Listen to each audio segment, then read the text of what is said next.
नमस्कार, आप सुन रहे हैं ये पुस्तक बक ब्लू पर। अध्याय 9। आज धर्मदेव घर से ये निश्चय करके चला था कि वो गुरुदेव से अपनी शंकाओं का समाधान अवश्य ही कराएगा। वो जानना चाहता था कि जो भी कुछ ध्यान में उसके साथ घटित हुआ वो किस अंश तक सत्य था। मार्ग में उसे एक महंत जी मिले। धर्मदेव ने शीश झुकाकर उसका अभिवादन किया। प्रत्युत्तर में महंत जी ने मुस्कुराकर धर्मदेव के सामने स्पष्ट शब्दों में कुछ कहा और दोनों हाथ जोड़ दिए। महंत जी ने कुशल क्षेम पूछने के पश्चात कहा, कहो धर्मदेव, आजकल कहाँ रहते हो? बहुत दिनों बाद दिखाई पड़े हो। महंत जी, बस ऐसे ही है, स्वास्थ्य ठीक नहीं था इसलिए ना आ सका। धर्मदेव ने कहा, अच्छा, स्वास्थ्य का ध्यान रखा करो। जी सुखी तो जहान सुखी, समझे? मुझे थोड़ा आवश्यक कार्य है, जरा शीघ्रता में हूँ, फिर कभी मिलेंगे तब बात करेंगे। ये कहकर वो तीव्र गति से चले गए। धर्मदेव चल पड़ा। अगले मोड़ से आश्रम स्पष्ट रूप से चमक रहा था। वो आश्रम के प्रवेश द्वार में प्रविष्ट होने को ही था कि उसका वही मित्र आश्रम से बड़ी ही तीव्र गति के साथ बाहर आता हुआ दिखाई दिया। उसने दूर से ही धर्मदेव को देखकर हॉक लगाई। अरे धर्मदेव, तुम? कहकर उसने धर्मदेव का हाथ पकड़ लिया और धर्मदेव को वापस मोड़ते हुए बोला, चलो, अच्छा हुआ जो तुम मिल गए। आओ तुम्हें एक खेल दिखाऊं, जरा शीघ्रता करो। ना तो धर्मदेव उससे हाँ ही कर पाया और ना ही कर पाया। वो उसके पीछे पीछे हो लिया। थोड़ी देर में ही वे दोनों बस स्टॉप पर पहुंचकर बस में चढ़ गए। धर्मदेव ने कई बार अपनी जिज्ञासा को शांत करने के लिए अपने मित्र के सम्मुख कुछ कहना चाहा, लेकिन सब व्यर्थ। उसने जब भी बोलने का प्रयत्न किया, उसके मित्र ने संकेत से उसे तभी रोक दिया और इस प्रकार वो कुछ भी नहीं पूछ सका। कुछ समय उपरांत दोनों एक ऐसे स्थान पर आकर बस से उतर गए जो निर्जन तो नहीं, हाँ शांत अवश्य था। इस स्थान पर नगर की चहल पहल नहीं थी। एकाकी विस्तृत सड़कों पर यदा कदा एक दो व्यक्ति अथवा वाहन यहाँ अवश्य ही दिखाई पड़ जाते थे। नगर के इस बाह्य क्षेत्र में अधिकांशतः विदेशी संस्कारों के प्रतिनिधि ही रहते थे। इनके रहने के लिए भी विशाल सुसज्जित एवं आकर्षक निर्माण करवाए गए थे। धर्मदेव अपने मित्र के पीछे पीछे चुपचाप चला जा रहा था। उसके मित्र ने एक स्थान पर धर्मदेव को कुछ समझाया और पुनः आगे बढ़कर एक विदेशी भवन में प्रविष्ट हो गया। धर्मदेव ने उसका अनुसरण किया। अब वे दोनों स्वागत अधिकारी के सम्मुख बैठे थे। उसने उनसे कुछ प्रश्न किए और उठकर एक ओर को चला गया। थोड़ी ही देर में वो वापस आया और उनसे प्रतीक्षा गृह में प्रतीक्षा करने को कहा। धर्मदेव और उसका मित्र दोनों प्रतीक्षा घर में धर्मदेव और उसका मित्र दोनों प्रतीक्षा गृह में जा बैठे। धर्मदेव के मित्र ने धर्मदेव के नेत्रों में झांका और थोड़े समय में ही धर्मदेव के नेत्रों के पलक बोझिल होकर बंद हो गए। उस मित्र ने धर्मदेव के कान में कुछ दृढ़ता परंतु धीरे से बारंबार दोहराया। उसने एक कागज और पेन धर्मदेव के सम्मुख रख दिया। धर्मदेव ने धीरे से नेत्र खोले और कागज पेन संभाल कर लिखना प्रारंभ कर दिया। उसके लिखने के ढंग से पता लग रहा था कि वो किसी प्रभाव के अधीन ही लिख रहा था। ऐसा लग रहा था जैसे कोई शक्ति उसके सामने तीव्र गति से बोल रही है और वो यंत्रवत निरंतर लिखता चला जा रहा है। कागज के ऊपर दृष्टिपात करने से ऐसा लगता था जैसे मध्य हो रहे वार्तालाप को लिपिबद्ध करता चला जा रहा हो। धर्मदेव के मित्र ने यकायक 10-12 मिनट के पश्चात इस कागज पर से दृष्टि उठाकर अपने मित्र के नेत्र बंद करने को कहा। धर्मदेव ने नेत्र बंद किए और वो शिथिल हो गया। धर्मदेव के मित्र ने कागज व पेन समेटकर अपनी जेब में डाली। धर्मदेव के मित्र ने धर्मदेव के कान में धीमे परंतु दृढ़ स्वर में कहा, धर्मदेव, नेत्र खोलो। और वो पुनः यही क्रिया तब तक दोहराता रहा जब तक कि धर्मदेव ने अपने नेत्र नहीं खोल दिए। नेत्र खुलने के पश्चात उसने धर्मदेव से कहा, अब तुम स्वस्थ हो, पूर्ण स्वस्थ हो। चलो चलें। धर्मदेव अब स्वयं को स्वस्थ अनुभव कर रहा था। वे दोनों उठे और उस कक्ष से निकलकर स्वागत अधिकारी के समीप आ गए। धर्मदेव के मित्र ने उससे कहा, ऐसा है कि आज हम अधिक समय तक प्रतीक्षा नहीं कर सकते, क्योंकि हमें अन्यत्र भी आवश्यक कार्य हैं और वहां भी निर्धारित समय पर ही पहुंचना आवश्यक है। हम कभी फिर आएंगे और आने से पूर्व समय निर्धारित कर लेंगे। स्वागताधिकारी ने केवल इतना ही कहा। वैसे थोड़े ही समय की बात और थी। आप थोड़ा समय और रुककर प्रतीक्षा कर लेते। नहीं, फिर कभी सही। अब तो समय बिल्कुल भी नहीं है, फिर कभी देखा जाएगा। जैसी आपकी इच्छा, स्वागताधिकारी ने कहा, और धर्मदेव व उसका मित्र दोनों वहां से बाहर निकलकर सड़क पर आ गए। कुछ समय तक उन दोनों ने बस की प्रतीक्षा की और बस आने पर दोनों उसमें बैठ गए। बस लगभग खाली ही थी। चालक एवं संवाहक के अतिरिक्त 2-4 यात्री और थे, जो या तो बिल्कुल आगे चालक के समीप ही बैठे थे अथवा बिल्कुल पीछे वाली लंबी सीट पर बैठे थे। वे दोनों मध्य वाली सीट पर एक खिड़की के समीप बैठ गए तथा अन्य किसी व्यक्ति द्वारा बातें सुन पाना संभव नहीं था। संवाहक आया, उसने गंतव्य स्थान पहुंचकर उन्हें टिकट दिया और पुनः चालक के पास जा बैठा और पुनः गप्पों में व्यस्त हो गया। धर्मदेव ने प्रश्नात्मक दृष्टि से अपने मित्र की ओर देखा। उसने उत्तर में अपना हाथ धर्मदेव के कंधे पर रख दिया और मुस्कुराकर कहा, धर्मदेव, आज तुम्हारी सहायता से एक ऐसा कार्य नितांत सरलता से संपन्न हो गया जो मेरे अकेले के द्वारा हो पाना असंभव नहीं तो कठिन अवश्य था। क्या कार्य था? मुझे भी तो बताओ। वहां तुम मुझको क्यों ले गए थे और क्यों वापस ले आए? इसे स्पष्ट करो। धर्मदेव ने व्यग्रता के साथ अपने मित्र से एकाएक कई प्रश्न कर दिए। थोड़ा धैर्य धारण करो, समय पर सभी बातें मैं स्वयं ही तुम्हारे सामने स्पष्ट कर दूंगा। हाँ, संकेत के रूप तुम्हें इतना अवश्य बतला देना चाहता हूँ कि यदि तुम अपना हित चाहते हो तो मेरा परामर्श मानो और अपने गुरुदेव की संस्था से स्वयं को अलग कर लो। कहीं ऐसा ना हो कि सोचने समझने में ही समय हाथ से निकल जाए और तुम किसी आकस्मिक विपत्ति में पड़ जाओ। कारण? धर्मदेव ने पूछा। कारण स्पष्ट है और उसके साथ साथ गंभीर भी है। मुझे अपने ऊपर पूर्ण विश्वास है कि मैं जो भी सोचता हूँ वो प्रत्येक दशा में सत्य ही होता है, लेकिन फिर भी हो सकता है कि मैं स्वयं ही त्रुटि पर हूँ।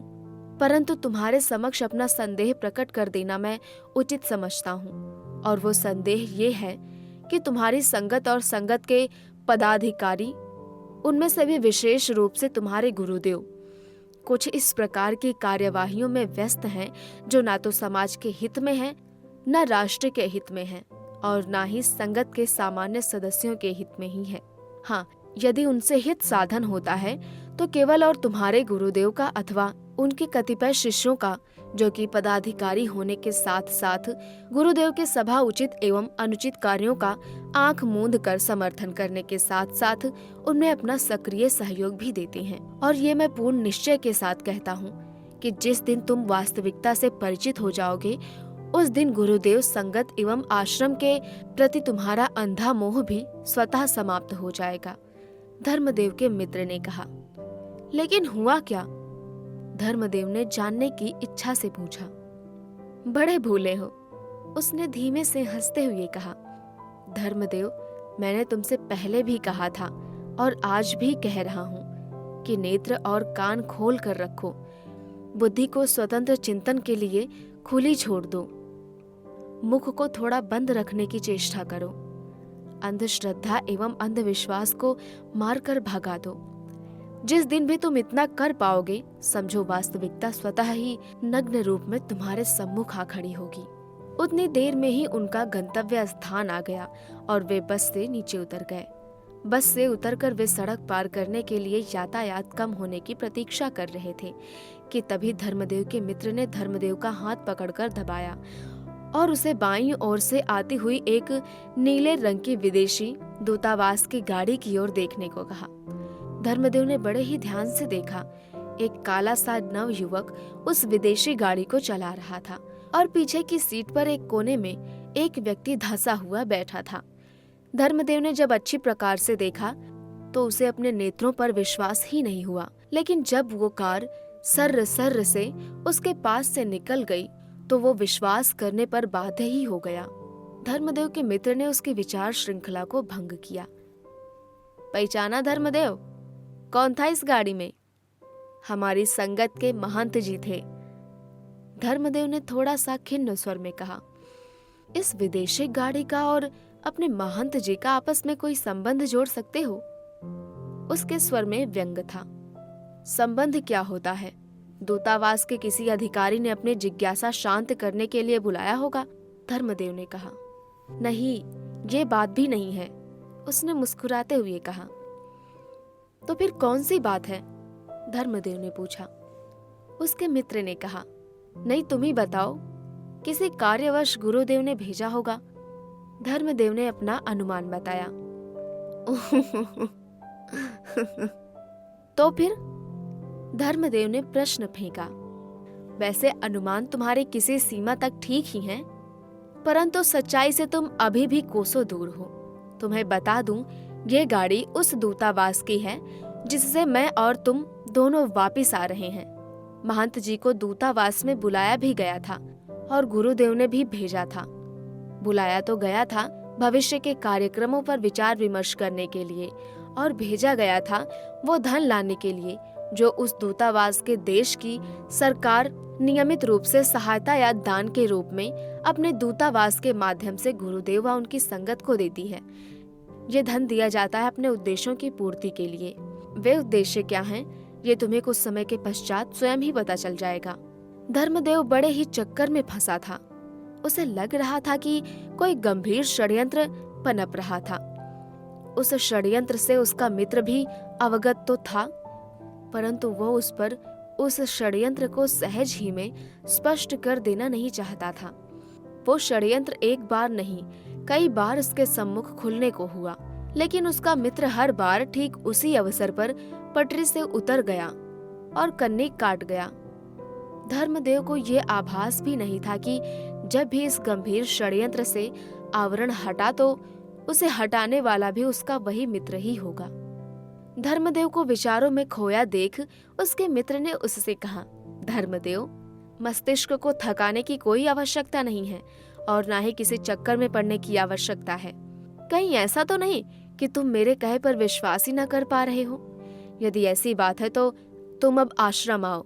हो सकता है वहीं तुम्हें कुछ पल्ले पड़ जाए, लेकिन वहां जाना और रहना सावधानी से। जाओ, तुम्हारा कल्याण हो, ऐसी मेरी इच्छा है।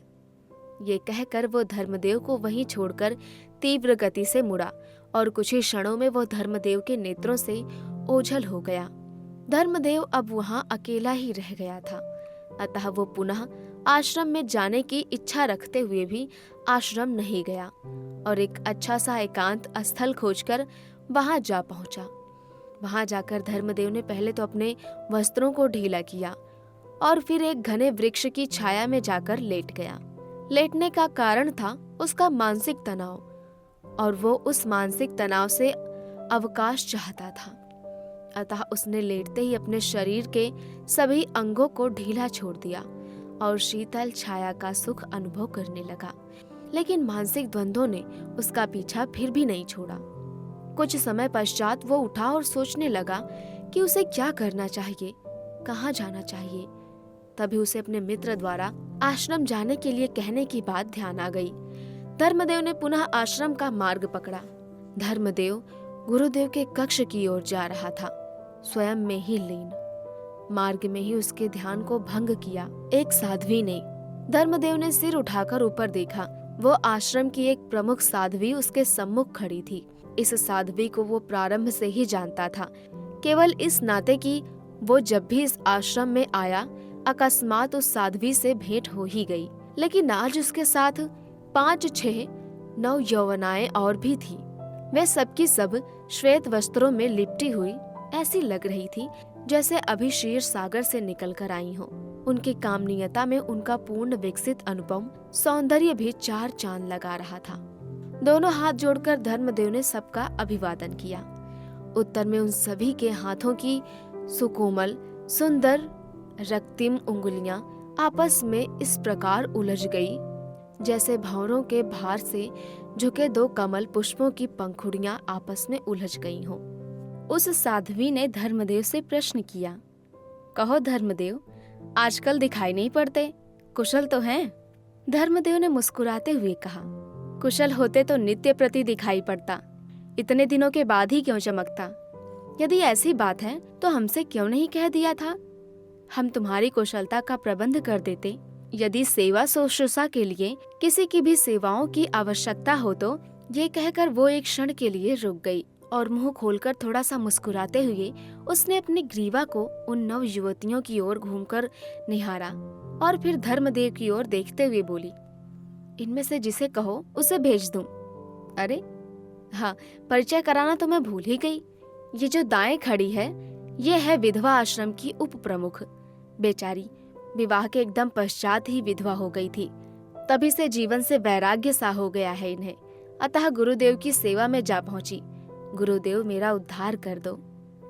बोलो क्या चाहती हो? गुरुदेव ने पूछा। महाराज, आपके चरणों की सेवा। और ये कहकर उन्होंने गुरुदेव को अपनी कहानी रो रो कर सुनाई। गुरुदेव द्रवित हो गए और यहाँ ले आए। 2-4 दिन उन्होंने उसे परखा और फिर विधवा आश्रम की उप प्रमुख बना दिया। धर्मदेव ने दूसरी की ओर देखा तो वे बोली, ये प्रारंभ से ही धार्मिक प्रवृत्ति की है। उन्होंने बालपन से ही संन्यास ले लिया और नाना साधु संतों की सेवा में रही। एक दिन गुरुदेव के जन सत्संग में भी पहुंच गई। उन्होंने गुरुदेव का सत्संग सुना। अचानक ही गुरुदेव की दृष्टि इन पर पड़ी। गुरुदेव ने सोचा, ये आत्मा उच्च एवं पवित्र आत्मा है, ये यहाँ पंख में कैसे भटक रही है। बस फिर क्या था, गुरुदेव के चरण स्पर्श करने जब ये गई तो गुरुदेव ने इनसे रुकने को कहा। सबसे निर्भीत होने के पश्चात कोई 1 घंटे तक दोनों में एकांत में वार्तालाप हुआ, जिससे ये प्रभावित होकर गुरुदेव के चरणों में आ गई। ये तो तीसरी है। इनकी गायन एवं वाद्य कला से प्रभावित होकर इन्हें गुरुदेव ने नारी केंद्र में संगीत आदि सिखलाने के लिए रखा है। साध्वी ने कहा। ये जो खड़ी है, चौथी का परिचय देते हुए उन्होंने कहा, ये बच्चों की शिक्षा का उचित प्रबंध एवं देखभाल करती है। इनके आकर्षण व्यक्तित्व एवं मधुर व्यवहार ने ही शिक्षा व्यवस्थापिका के पद पर इनकी नियुक्ति करा दी है। शेष 2 की ओर संकेत करके बोली, ये गुरुदेव को विशेष रूप से प्रभावित कर चुकी हैं। इनको कहाँ और किस काम पर लगाया जाएगा, इसका निर्णय गुरुदेव 2-4 दिन में स्वयं ही कर लेंगे। कुछ क्षण मौन रहकर साध्वी ने पुनः मौन भंग किया। इनके पदों की गुरुता को देखकर संकोच में मत पड़ जाना। यदि इनमें से किसी को भी अपनी सेवा के योग्य समझते हो तो निसंकोच कह देना। इनके विभागों का प्रबंध संभालने वाली और भी हैं। बोलो, स्पष्ट कह देना। धर्मदेव ये बातें सुनकर संकेत में आ गया। उसके शरीर में सिहरन सी दौड़ गई। अभी थोड़ी देर पहले उसके मस्तिष्क में जो उनका चित्र बना था वो एक झटके में ही बिखर गया। उसके मन में उनके प्रति विस्तृष्णा से जागृत हो गई। घृणा का अंबार लग गया। धर्मदेव, तुम किस सोच में पड़ गए हो? क्या कुछ उत्तर नहीं दिया? यदि अभी नहीं बता सकते तो थोड़ा सोचकर उत्तर दे देना, ध्यान रखना। अच्छा, उस साध्वी ने कहा और 9 यवनाओं को समेटती हुई आगे बढ़ गई। जाते समय भी उसने धर्मदेव को मुस्कान पूर्ण अर्थभरी दृष्टि से देखा और वे सारी उसके पीछे पीछे हो लीं। धर्मदेव के मस्तक पर श्वेत कर्ण स्पष्ट रूप से झलक रहे थे। उनके जाते ही धर्मदेव ने एक गहरी सांस ली। अपने मुख और मस्तिष्क से श्वेत कर्ण पोंछे, श्वास को संयत किया और गुरुदेव के कक्ष की ओर चल पड़ा। उसका मस्तिष्क उद्विग्न हो गया था। वो विचारों के घने जंगल में इतनी बुरी तरह खो गया था कि उसे ये पता ही नहीं लगा कि वो गुरुदेव के कक्ष के सामने कब पहुंच गया। परिणाम स्वरूप जब उसका सिर दीवार से टकराया तब उसे चेत हुआ। उसे अपने ऊपर बड़ी झुंझलाहट हुई। उसने एक हाथ से चोट वाले स्थान को सहलाया और तभी उसे हंसी भी आ गई अपनी इस अनावश्यक तन्मयता पर जिसके कारण उसे चोट लगी थी। अभी आप सुन रहे थे ये पुस्तक बक ब्लू पर। आपको ये किताब कैसी लगी कमेंट में हमें जरूर बताएं। साथ ही स्क्रीन पर दिए गए सभी प्लेटफॉर्म्स पर हमको फॉलो करना ना भूलें। धन्यवाद।